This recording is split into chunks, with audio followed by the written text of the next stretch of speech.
പ്രധാനപ്പെട്ട കാര്യം എന്ന് വെച്ചാൽ 16ാം നിയമസഭയുടെ ഒന്നാം സമ്മേളനത്തിന് ഇന്ന് തുടക്കമാകാൻ പോവുകയാണ്. രാവിലെ 9 മണിക്ക് MLA-മാരുടെ സത്യപ്രതിജ്ഞ ആരംഭിക്കും. പ്രോടൈം സ്പീക്കർ ജി സുധാകരൻ സത്യവാചകം ചൊല്ലിക്കൊടുക്കും. നാളെയാണ് സ്പീക്കർ, ഡെപ്യൂട്ടി സ്പീക്കർ തെരഞ്ഞെടുപ്പ്.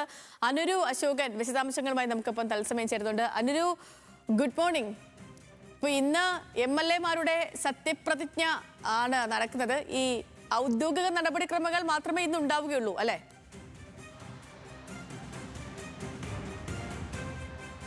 Good morning Sethu. 16ാം കേരള നിയമസഭയുടെ ഒന്നാം സമ്മേളനത്തിനാണ് ഇന്ന് തലസ്ഥാനം വേദിയാകുന്നത്. ഇന്ന് ഈ പ്രോടൈം സ്പീക്കറുടെ മുന്നിൽ മുഖ്യമന്ത്രി അടക്കമുള്ള 139 MLA-മാരും സത്യപ്രതിജ്ഞ ചെയ്യുന്ന ചടങ്ങ് മാത്രമായിരിക്കും ഇന്ന് ഉണ്ടാവുക. മറ്റ് ഔദ്യോഗിക പരിപാടികളൊന്നും ഉണ്ടാവില്ല. ഇന്നലെ പ്രോടൈം സ്പീക്കറായ സഭയിലെ മുതിർന്ന അംഗമായ അമ്പലപ്പുഴ MLA ആയ ജി സുധാകരൻ ഗവർണർക്ക് മുമ്പിലാണ് സത്യപ്രതിജ്ഞ ചെയ്ത് പ്രോടൈം സ്പീക്കറായത്. ഇന്നും മുൻ മുഖ്യമന്ത്രി അടക്കമുള്ള പിണറായി വിജയൻ അടക്കമുള്ളവർ ഇന്ന് അദ്ദേഹത്തിന് മുന്നിൽ സത്യപ്രതിജ്ഞ ചെയ്യുന്നുണ്ട്. കാരണം ഇന്നിപ്പോൾ VD സതീശൻ അടക്കമുള്ളവർ മുഖ്യമന്ത്രിയായിട്ടാണ് സത്യപ്രതിജ്ഞ ചെയ്തത്. അതുകൊണ്ട് തന്നെ അവർ MLA ആയിട്ട് സത്യപ്രതിജ്ഞ ചെയ്യേണ്ടതുണ്ട്. ആൽഫബറ്റിക് ഓർഡറിലായിരിക്കും MLA-മാരുടെ സത്യപ്രതിജ്ഞ. നാളെയാണ് സ്പീക്കറുടെ തെരഞ്ഞെടുപ്പ് നടക്കുന്നത്. ഈ പ്രോടൈം സ്പീക്കർ തന്നെയാണ് അതിനും നേതൃത്വം നൽകുന്നത്.